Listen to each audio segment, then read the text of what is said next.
In the vast landscape of Middle Eastern conflict, where power struggles have stretched across decades, few stories capture the modern face of warfare more clearly than the case of Israel's use of deception and distraction against the Houthi Prime Minister in Yemen. At its heart, this episode was not about open confrontation, tanks rolling across borders, or missiles raining from the sky. Instead, it was about a quieter, more sophisticated game, one where appearances masked reality, where intelligence operations replaced artillery barrages, and where confusion itself became the ultimate weapon. To understand this story, one has to begin with the exterior view, the surface-level impressions that observers might have seen, because it was here that Israel crafted the illusion of normal military posturing while concealing the true aim of its operations. From the outside, the conflict looked typical of the region. The Houthis in Yemen, emboldened by their position, believed they could secure their leadership and defend against any external threat through traditional measures, security details, patrols, guarded compounds, and the trust that their intelligence network could warn them of any incoming strike. Israel, however, knew that attacking directly would be costly, not only in resources but also in political repercussions. So the exterior design of this strategy was polished to perfection. Military convoys deliberately spotted in irrelevant locations, signals intercepted to suggest movement in the wrong direction, and cyber noise introduced into communication networks that made everything seem normal while the real moves happened quietly behind the curtain. To anyone watching from the outside, it appeared as if the Houthis had a strong grip on the situation. But in reality, the entire exterior was a facade, crafted to lull the leadership into a false sense of security. Inside the operation, the interior was far more compact and precise. Here, in the hidden core, the gears of deception turned silently. The interior did not need to be large or complicated. Instead, it was efficient, built on the essentials of intelligence gathering, rapid analysis, and the seamless coordination between cyber assets and human agents. The intelligence teams monitored every movement of the Houthi Prime Minister, cross-referencing drone footage with intercepted calls, piecing together his routines like a puzzle. The Houthis saw only what they were meant to see, while Israel's interior system quietly collected and manipulated the information that mattered most. The interior was not about grand displays, it was about precision, ensuring that each false signal sent outward matched perfectly with the distraction needed to keep the Prime Minister looking in the wrong direction. When it came to performance, the strategy operated like a finely tuned engine. Every distraction worked as a calculated spark, igniting confusion within the Houthi leadership. A convoy spotted in the desert led to wasted hours of investigation.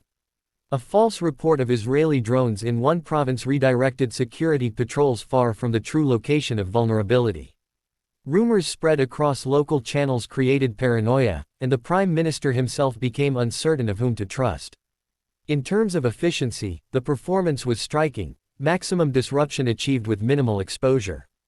The Houthis lost time, energy, and focus, while Israel achieved its objective without ever needing to roll heavy armor or unleash costly missile strikes. Like a high-performance machine, the plan delivered precision at high speed, proving that sometimes the most effective blows are those that never make direct contact. One of the most impressive aspects was the set of safety features built into this operation. Traditional warfare exposes soldiers and equipment to enormous risk. But deception, if properly designed, reduces risk to almost zero. Israel avoided sending large numbers of troops into hostile territory. There were no columns of tanks to ambush, no fighter jets to shoot down, no bases to bomb in retaliation. Instead, the safety was embedded in layers of backup plans. If one rumor failed to spread, another was ready. If one convoy failed to draw attention, a false cyber breach was launched to distract communications. If suspicion ever turned toward Israel, plausible deniability covered the tracks. Just like an advanced vehicle equipped with airbags, collision sensors, and emergency brakes, this operation had multiple protective measures that guaranteed its survival even if one part malfunctioned.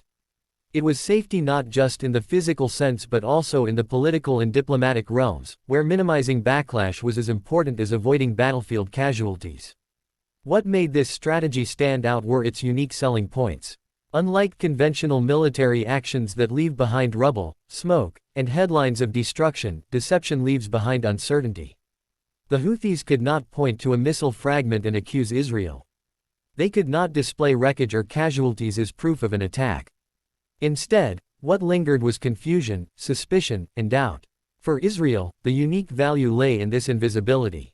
It showed mastery over a battlefield that was not physical but psychological, proving that the ability to manipulate perception could yield victories as tangible as those achieved through firepower.